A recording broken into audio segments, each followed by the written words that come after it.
Hello friends, आप सभी का स्वागत है आपके अपने यूट्यूब चैनल एडुटेनमेंट पर। दोस्तों, एनसीईआरटी सीरीज के अंतर्गत क्लास 6 के हिस्ट्री का आज छठा अध्याय हम लोग देखने वाले हैं। इसके पहले 5 चैप्टर्स का वीडियो अपलोड कर दिया गया है। इसके साथ ही क्लास 6 के भूगोल के सारे चैप्टर्स की वीडियो पहले से ही अपलोडेड है, आप उनको देख सकते हैं। तो आइए शुरू करते हैं। आज का हमारा चैप्टर है एनसीईआरटी हिस्ट्री चैप्टर नंबर 6, नए प्रश्न नए विचार। इस चैप्टर में हमको महात्मा बुद्ध के बारे में पढ़ना है, बौद्ध धर्म के बारे में पढ़ना है, आगे जैन धर्म के बारे में पढ़ना है। इन्हीं धर्मों के बारे में विशेष करके इसमें दिया गया है।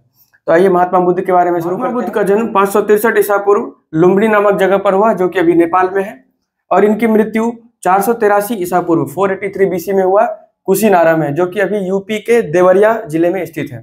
ठीक है, कहां पर है? देवरिया यूपी। ठीक है, यहाँ पर इनकी मृत्यु हो जाती है।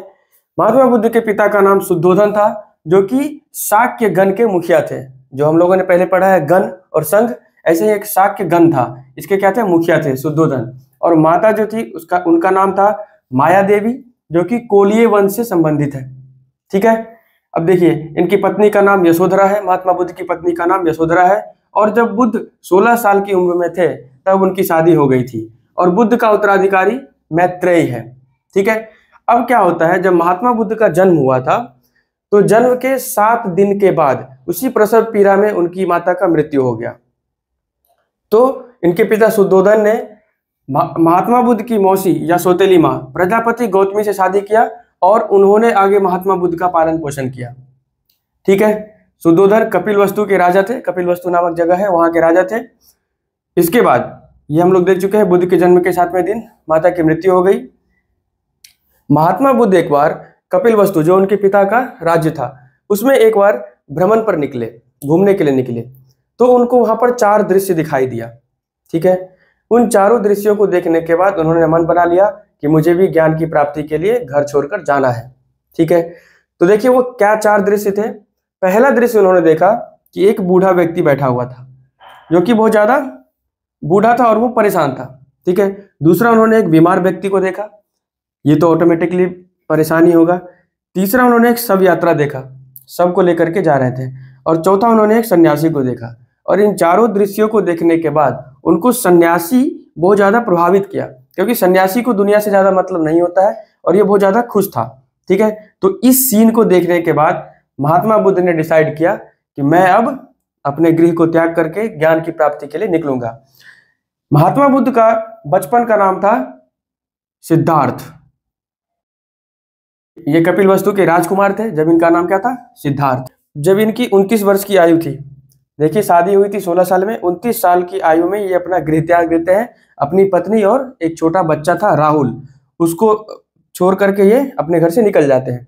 और इस क्रिया को महाभिनिष्क्रमण कहा गया है। बौद्ध ग्रंथों में महात्मा बुद्ध के गृह त्याग की क्रिया को महाभिनिष्क्रमण कहा जाता है। ठीक है, इसके बाद 6 साल की कठिन तपस्या के बाद इन्होंने 6 साल तक तपस्या किया, बिना अन्न जल को ग्रहण किए हुए। और अंततः बोध गया नामक जगह में, बिहार में है ये जगह, निरंजना नदी को अभी फल्गु नदी के नाम से जाना जाता है, इसे फल्गु भी कहा जाता है। ठीक है, तो बोध गया में निरंजना नदी या फल्गु नदी के किनारे पीपल के वृक्ष के नीचे, एक पीपल का वृक्ष था, उसके नीचे 6 साल की कड़ी तपस्या के बाद उन्हें ज्ञान की प्राप्ति हुई, जिसे कहा जाता है कि उन्हें निर्वाण की प्राप्ति हो गई। बौद्ध धर्म में किसी को ज्ञान की प्राप्ति हो जाने को निर्वाण कहा जाता है। ठीक है, ज्ञान की प्राप्ति होने के बाद महात्मा बुद्ध ने अपना पहला उपदेश वाराणसी के निकट एक जगह है सारनाथ, यहाँ पर दिया। और इस पहले उपदेश देने की क्रिया को बौद्ध ग्रंथों में धर्म चक्र प्रवर्तन कहा गया है। ठीक है, और इसी पहले उपदेश के याद में यहाँ पर एक स्तूप का निर्माण किया गया। ठीक है, उसकी मेमोरी में एक स्तूप का निर्माण किया गया, जो कि सारनाथ का स्तूप है। ठीक है, अब देखिए, जो महात्मा बुद्ध उपदेश देते थे, जो भी बात कहते थे, वो जन साधारण की भाषा में बोलते थे ताकि सभी लोगों को समझ में आए। ठीक है, तो वो लैंग्वेज था पाली, प्राकृत। ठीक है, पाली और प्राकृत भाषा में ये उपदेश देते थे। इसके बाद बुद्ध ने जितना भी चीज बताया, उसमें एक मूल बात ये बताई कि मनुष्यों के जीवन में जो दुख है वो उनकी तृष्णा के कारण है। तृष्णा हो गया इच्छा या लालसा, जैसे किसी के मन में होता है, कोई चीज प्राप्त हो जाने के बाद फिर दूसरी चीज की इच्छा जगती है। ठीक है, आप जिस चीज को आज पाना चाहते हैं, अगर वो आपको मिल जाए तो आप उससे बड़ी चीज ढूंढना शुरू कर देते हैं। तो महात्मा बुद्ध ने कहा था कि अगर लोग आत्म संयम रखें और अपनी तृष्णा को ज्यादा बढ़ावा न दें तो जीवन में दुखों की कमी होगी।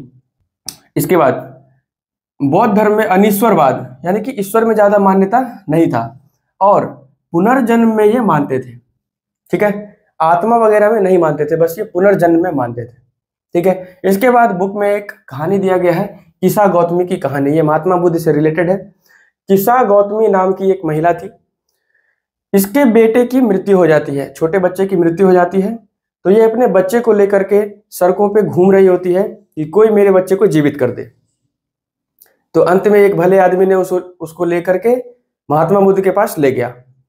ठीक है, तो महात्मा बुद्ध ने कहा कि ठीक है, मैं इस बच्चे को जिंदा कर दूंगा, लेकिन मुझे एक मुट्ठी सरसों के बीज चाहिए। ठीक है, तो किसा गौतमी बहुत प्रसन्न होती है कि एक मुट्ठी सरसों का बीज लाने से मेरा पुत्र जीवित हो जाएगा। वो उठ करके जाने को तैयार होती है। तो महात्मा बुद्ध कहते हैं लेकिन एक शर्त है कि जो सरसों का बीज लाओगे वो किसी ऐसे घर से लाना है जिस घर में आज तक किसी की मृत्यु ना हुई हो।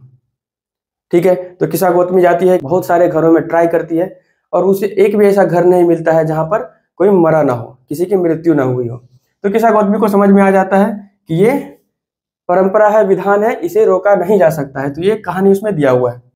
जिस प्रकार महात्मा बुद्ध ने ज्ञान की प्राप्ति की, ऐसे ही बहुत सारे लोग ज्ञान की प्राप्ति के लिए बहुत सारे विचार विमर्श किया करते थे। इसी कड़ी में भारतीय दर्शन, फिलॉसफी जिसको बोलते हैं, फिलॉसफी की 6 पद्धति है, 6 प्रोसेस है। ठीक है, इन 6 प्रोसेस का नाम दिया गया है और उसके रचयिता, उसके जो फाउंडर है उनका भी नाम यहाँ पर दिया हुआ है। ये सभी मुनियों का नाम है, ऋषियों का नाम, जिन्होंने इन दर्शनों की स्थापना की है। ठीक है, तो पहला है वैशेषिक दर्शन की स्थापना कनद मुनि ने किया। न्याय की स्थापना गौतम मुनि ने, सांख्य की स्थापना कपिल मुनि ने और योग की स्थापना पतंजलि। इसे आप अच्छे से जानते होंगे। पतंजलि आप देखते हैं रामदेव बाबा के द्वारा प्रमोट किया जा रहा है। तो योग को रामदेव बाबा प्रमोट कर रहे हैं। तो योग के संस्थापक कौन थे? पतंजलि। ठीक है, और एक है पूर्व मीमांसा जिसको जैमिनी नामक ऋषि ने स्थापित किया और अंतिम है वेदांत या उत्तर मीमांसा, इसे व्यास मुनि ने स्थापित किया है। तो ये 6 दर्शन है, इसको षड दर्शन कहा जाता है और षड दर्शन के 6 मुनियों का नाम आपको याद रखना है। ठीक है, इसके बाद एक आता है उपनिषद। उपनिषद का मतलब हो गया जो ये विचारक लोग थे जो ज्ञान की प्राप्ति के लिए बहुत सारे विचार विमर्श किया करते थे। तो इसी कड़ी में अध्यापक और विद्यार्थी के बीच के संवाद को संकलित करके उपनिषद बनाए गए हैं। ठीक है, अब देखिए उपनिषद का शाब्दिक अर्थ होता है गुरु के समीप बैठना।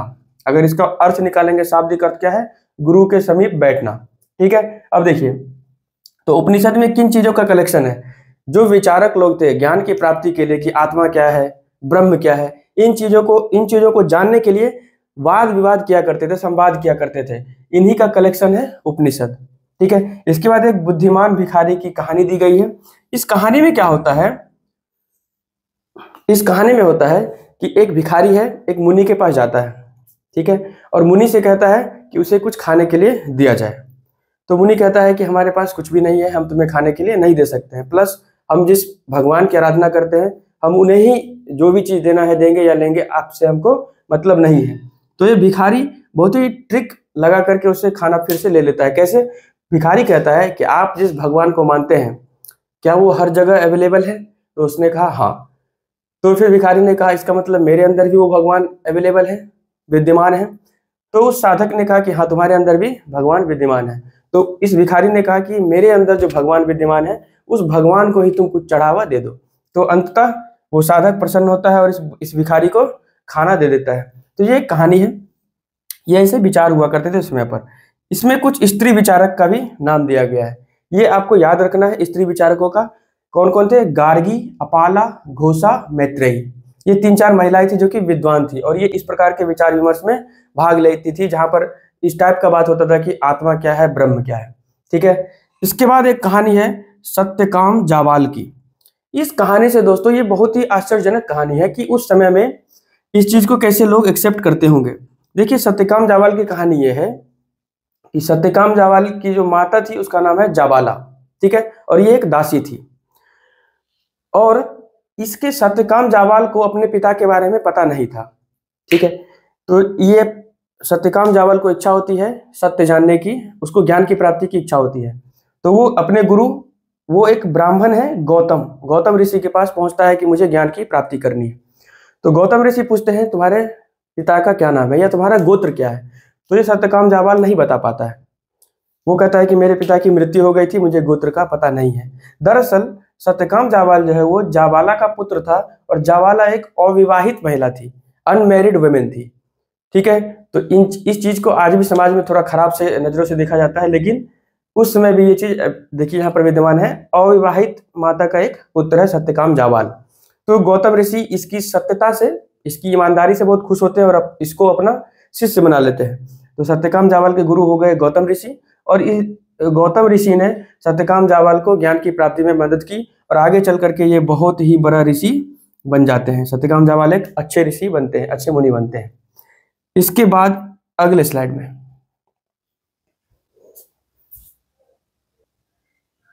आइए फ्रेंड्स, हम लोग अपना अगला टॉपिक देखते हैं। इसी समय पाणिनि एक संस्कृत व्याकरण की रचना करने वाले व्याकरणविद हुए। ठीक है, इन्होंने स्वर और व्यंजन को क्रम में रखकर सूत्रों की रचना की, जो बीज गणित के सूत्रों से मिलते जुलते थे, और इन्हीं सूत्रों का जो संकलन ऐसे कहते हैं नियम लघु सूत्र। ठीक है, ये लगभग 3000 की संख्या में बनाए गए। पाणिनि ने संस्कृत व्याकरण की रचना की है। ठीक है, ये पॉइंट याद रखेंगे। इसके बाद जैन धर्म, देखिए जैन धर्म में कुल 24 तीर्थंकर हुए। जैसे कि तीर्थंकर मतलब मैसेंजर, जैसे इस्लाम धर्म में पैगंबर होता है, वैसे ही जैन धर्म में तीर्थंकर है।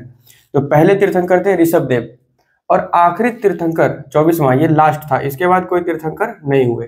तो लास्ट तीर्थंकर जो है वो है महावीर स्वामी, जो कि बिहार से ही बिलोंग करते हैं। देखिए इनका जन्म हुआ था 540 BC कुंडग्राम वैशाली में। वैशाली अभी बिहार में है। 540 ईसा पूर्व कुंडग्राम में इनका जन्म होता है। इनके पिता का नाम सिद्धार्थ था। ठीक है, जो कि ज्ञात्रिक कुल के थे। ठीक है, ज्ञात्रिक कुल से संबंध था इनका। इनकी माता का नाम त्रिशला था, जो लिच्छवी से बिलोंग करती थी। लिच्छवी क्या था? वज्जी संघ का एक पार्ट था लिच्छवी। और ये त्रिशला जो है वो लिच्छवी के राजा चेटक की बहन थी। ठीक है, इसके बाद देखिए महावीर स्वामी की पत्नी का नाम यशोदा था, और पुत्री का नाम अन्नोजा प्रियदर्शनी था। ठीक है, आप यहाँ देखिए, यहाँ पर महावीर स्वामी की पत्नी का नाम यशोदा है, और महात्मा बुद्ध की पत्नी का नाम यशोधरा था। ठीक है, अब देखिए महावीर स्वामी के बचपन का नाम वर्धमान था। 30 वर्ष की आयु, जब ये 30 साल के हो गए तो इनके माता पिता का देहांत तब तक हो चुका था। तो इन्होंने अपने भाई नंदीवर्धन से आज्ञा लेकर के संन्यास जीवन को अपनाया।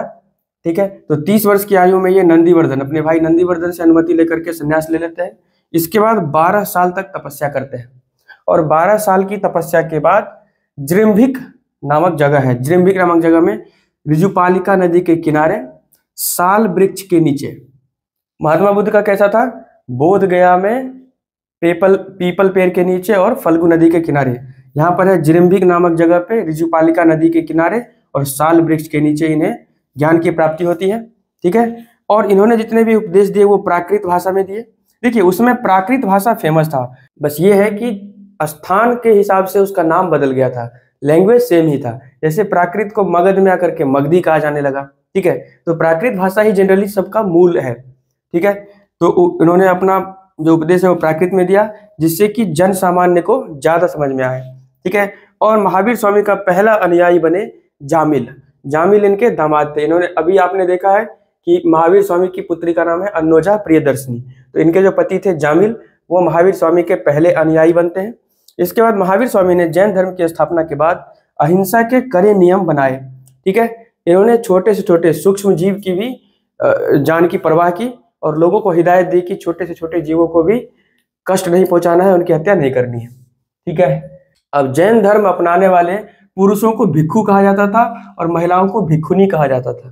ठीक है, साधुओं के लिए प्राकृत वर्ड है भिक्षु और भिक्षुनी।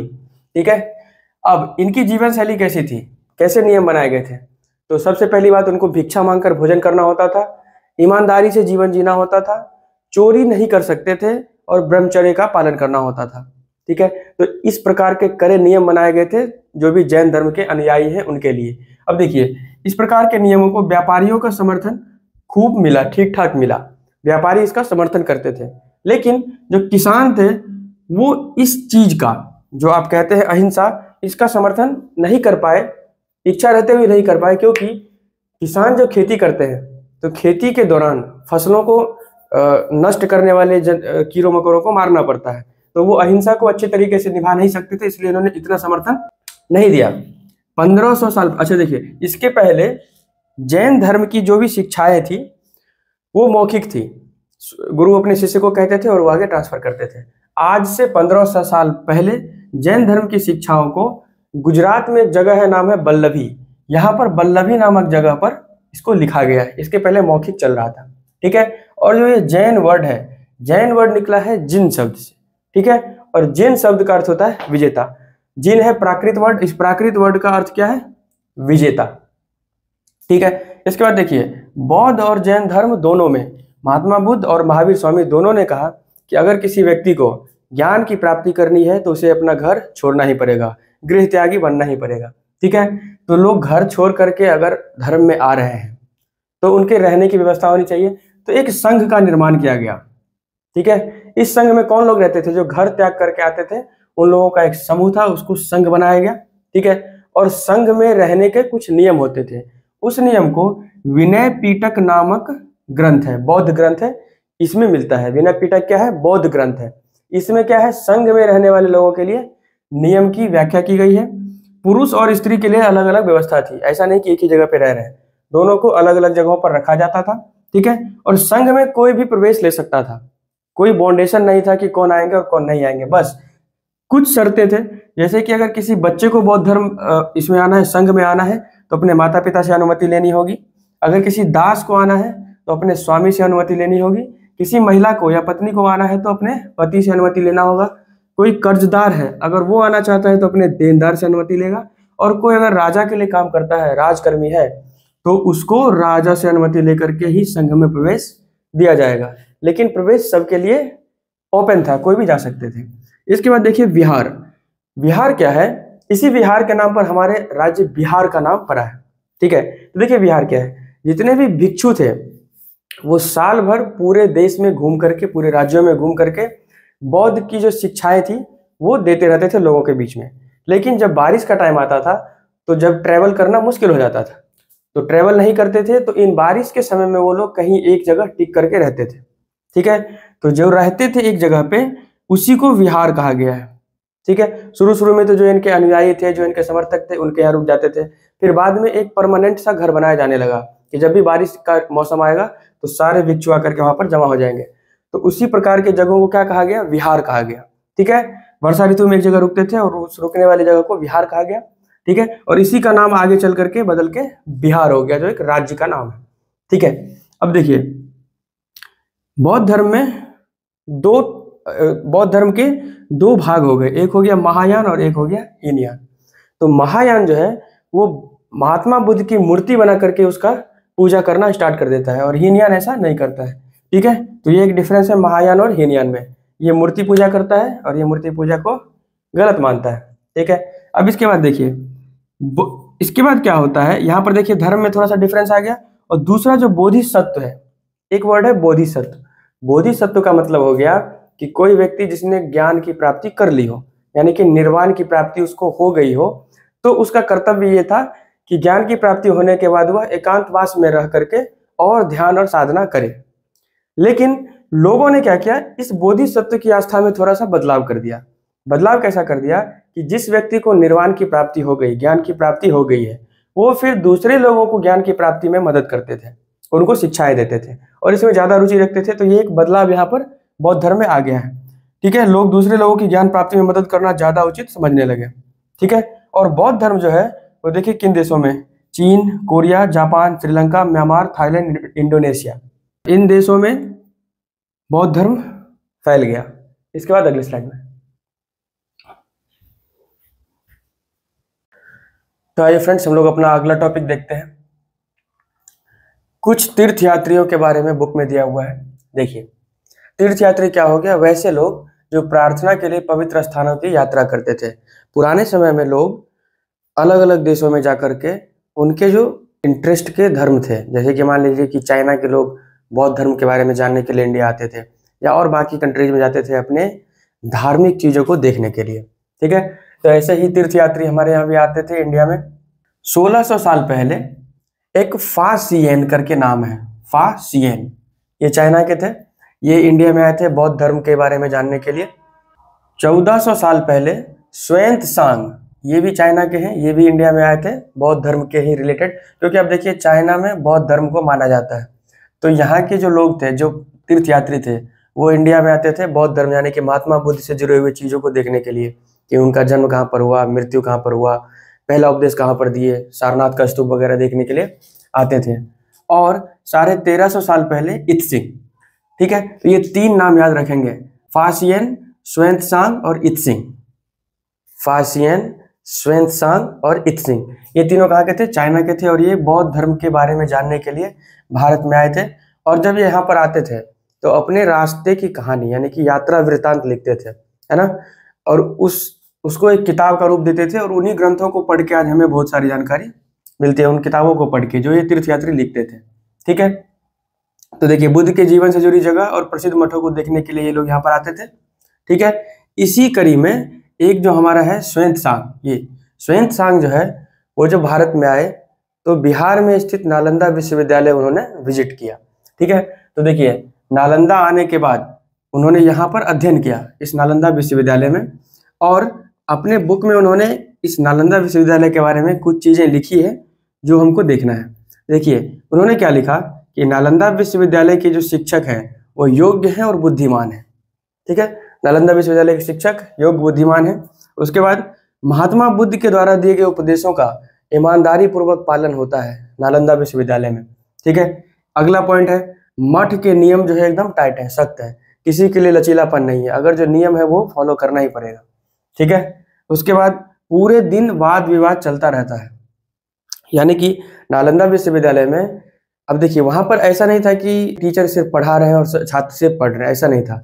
शिक्षक और विद्यार्थी के बीच वाद विवाद चलते रहता था। वाद विवाद मतलब संवाद, कोई टॉपिक पे हमेशा डिबेट चलते रहता था। इसके बाद एक बड़ा ही इंटरेस्टिंग सा चीज बताया था इन्होंने, xuanzang ने, कि द्वारपाल जो है नालंदा विश्वविद्यालय के जो गेट पर द्वारपाल होते थे, तो कोई भी नया व्यक्ति जब वहां पर एंट्री के लिए आता था कि मुझे इस विश्वविद्यालय में पढ़ना है, तो द्वारपाल उससे कुछ क्वेश्चन पूछते थे, और अगर आप द्वारपाल के क्वेश्चंस का आंसर देंगे तभी एंट्री मिलेगा, नहीं तो नहीं मिलेगा। तो कहने का मतलब यह है कि द्वारपाल भी इतना ज़्यादा एजुकेटेड होता था कि एक तरह से एंट्रेंस एग्जाम द्वारपाल ही ले लेता था। तो देखिए, द्वारपाल के सवाल का जवाब देने पर ही मठ में प्रवेश मिलता था, अगर जवाब नहीं दिए तो वहीं से वापस भेज दिया जाएगा, ठीक है। इसके बाद एक टॉपिक दिया है जीवन के चरण, आश्रम, ठीक है। तो ये 4 होते हैं, ये है ब्रह्मचर्य, गृहस्थ, वानप्रस्थ और संन्यास। ये 4 आश्रम है, 4 चरण है। ब्रह्मचर्य के अंदर ब्राह्मण, क्षत्रिय, वैश्य, इन तीनों से अपेक्षा की जाती थी कि ये वेदों का अध्ययन करेंगे और सादा जीवन जिएंगे, ठीक है। शूद्रों का इसमें उल्लेख नहीं है। उसके बाद था गृहस्थ, सेकंड चरण जो है, सेकंड फेज है वो गृहस्थ है। गृहस्थ में वो शादी विवाह करके और अपना एक गृहस्थी चलाएंगे, ठीक है, गृहस्थ आश्रम हो गया। तीसरा था वानप्रस्थ, वानप्रस्थ में है कि जंगल में रहकर साधना करेंगे, ठीक है। और चौथा है संन्यास, संन्यास का मतलब हो गया कि पूरी दुनिया के मोह माया से अलग होकर के वो एक सन्यासी बन जाएंगे और संन्यास का पालन करेंगे। तो दोस्तों, इसी के साथ हमारा चैप्टर नंबर 6 कंप्लीट हो जाता है। आशा करते हैं आपको यहाँ तक समझ में आया होगा और ये सीरीज अच्छी लग रही होगी। आप अपने दोस्तों तक भी इस सीरीज को शेयर करें, वीडियो को लाइक करें और चैनल को सब्सक्राइब करें अगर आप नए हैं तो। एक बार पुनः आप सभी का धन्यवाद हमारे चैनल से जुड़ने के लिए। मिलते हैं फिर अगले वीडियो में नेक्स्ट अध्याय के साथ।